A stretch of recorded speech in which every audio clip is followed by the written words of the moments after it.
Hey folks, how you doing? Good. Subscribe. I have many things to talk about. I like to have somebody to listen. Okay, someone had brought it to my attention that I should talk about how I got interested in this mythology and religion situation.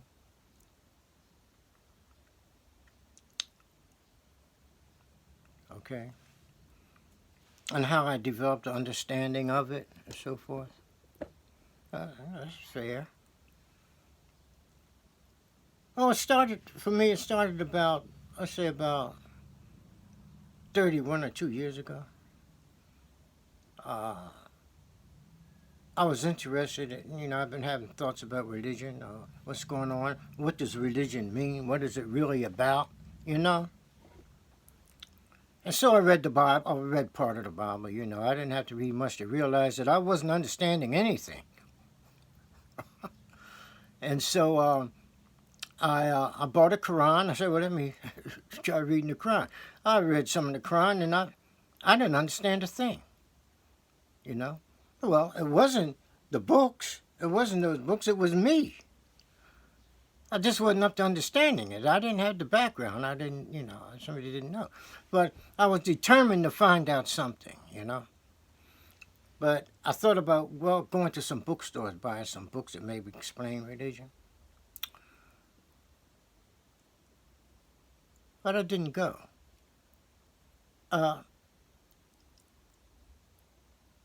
I had a son. Oh, he's still around.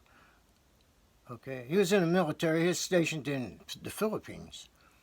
This is like I say, 30 years ago.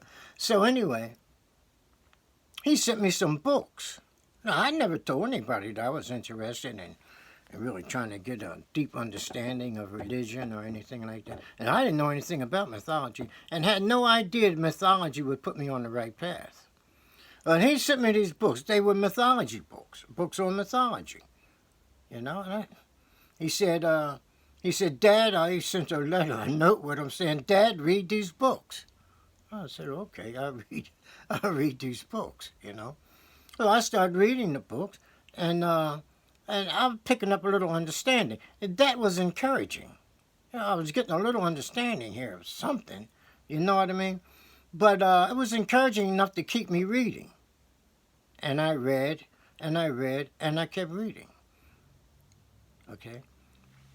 During these days, I didn't read the Bible. I'd put the Bible down. I'd put the Quran down. I was going into this mythology, and I was becoming really interested. There were certain things said by the authors that were very attractive to me, and they sort of hooked me. You know what I mean? And that was that there were people in Central Africa who conducted the same rituals as the folks, the ancient Egyptians. And that these folks in Central Africa were conducting these rituals for thousands of years. And this is evidence that those people, amongst those who migrated to the lower Nile Valley, the land of the Kemites and ancient Egyptians, people were related. At least they were related through this mystery system, because some of the rituals they conducted were the same.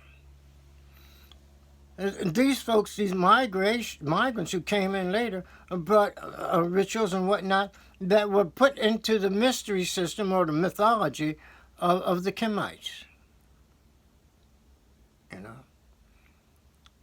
Well, this was encouraging. Now, you begin to see that, yes, religion sort of came from Central Africa. That's where it originated.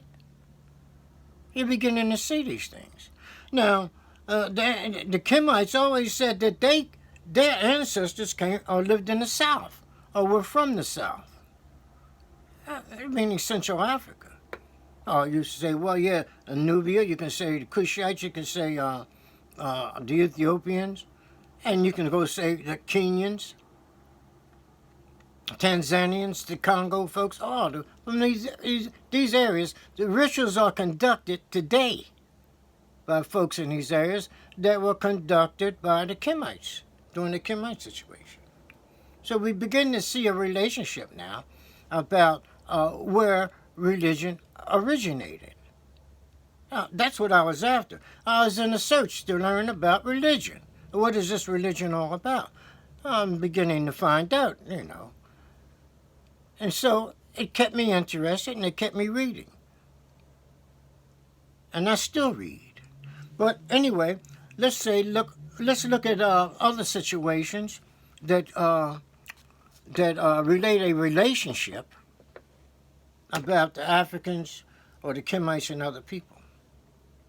The Ethiopians, okay, have rituals, you know what I mean? They were very similar to or the same as the rituals in the mythology.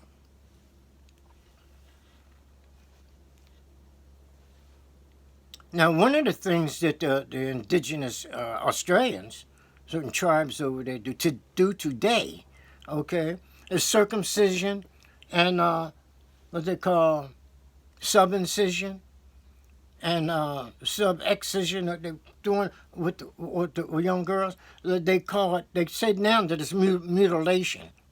That's what they call it now. And some of the people over there are backing out of it, at least in Africa. You know what I mean? Because they conduct these things in like in Sudan, Ethiopia, Kenya, you know, and India, other countries over there too. Some Asian countries, some of the islands down, you know, the Indian Ocean, so forth. They still conduct these rituals. They were doing it for a long time.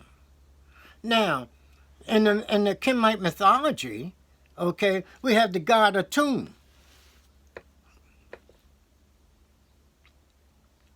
When the god Atum, when they say, well, when he reached puberty, you know what I mean? He did the procedure on himself. This is in the mythology. He performed the procedure on himself, circumcision and subincision. Otherwise, they say when they let blood, when they're talking about the lower member, and they say they let blood, this is what they're talking about. And they say they might not point it out in the religious scriptures, but they say that he let blood. He let blood flow. Otherwise, he cut himself. He performed the procedure on himself. Well, the Australians do the same thing today.